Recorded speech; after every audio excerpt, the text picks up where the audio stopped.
Joyce. I have not seen a lot of you, but I've heard a lot about all the good things that are going on down here at the prayer house. Maya Angelou once described her mother as a hurricane in its perfect power, which is also a wonderful image of my mother. In fact, my sisters and I never worried about not having whatever we needed because we had our own perfectly powered hurricane. Our mother was never afraid of hard work and frequently endured long periods of physical and mental stress. She was steadfast, she was resilient, and like a storm, she was fierce and unrelenting, especially when it came to her family. I did not see it then, but I do now. Our mother's commitment to keep our family together was unshakable. Even if it meant great personal sacrifice, she would not be moved.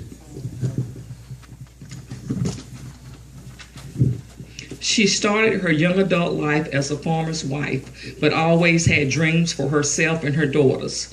She saw the world changing around her and realized that the days of living off the land was coming to an end. She stepped out on faith and sought to better herself and the lives of her family. After working all day in the field during harvest season, she attended night class and graduated from high school with my oldest sister, Jean, and soon after began working as a healthcare technician at O'Berry Center.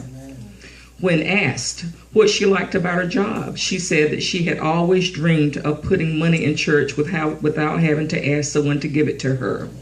A little dream, perhaps. For my mother, it was a big step toward financial independence. She continued to pursue her dreams and goals. Despite obstacles and setbacks, in her darkest hours, she found God. It was a glorious day for her. She fasted, she prayed, she took everything to God in prayer.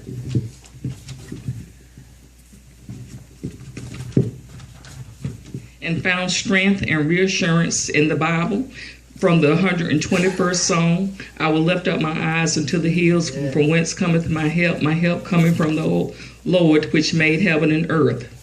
And so, when we learned that Lincoln School of Nursing had closed unexpectedly and that my dream of becoming a nurse might be deferred, my mother simply said, "Let's go," and we were off to Sister Ella T. Butler's house for prayer. We prayed, and Sister Butler said that the Lord revealed to her that I should go to Kate Bidding Reynolds School of Nursing in Winston-Salem, North Carolina, because that was where I would find my blessing.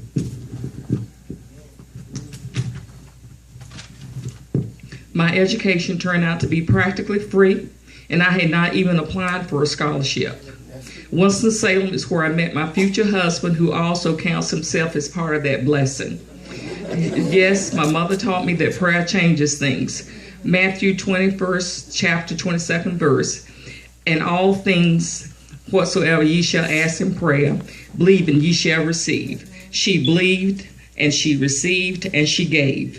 During this time, her mother's health began to fail. She took her in our home and was her primary caregiver, despite working full-time at O'Berry Center and putting in tobacco during harvest season. She did this without concern for her well-being.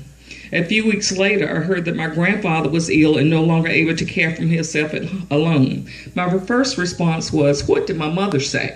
My cousin told me that my mother had already taken him into our home. With the support of my father, she kept my grandparents in our home until their peaceful journey to their heavenly home. Now, that's my mom, a hurricane in its perfect power.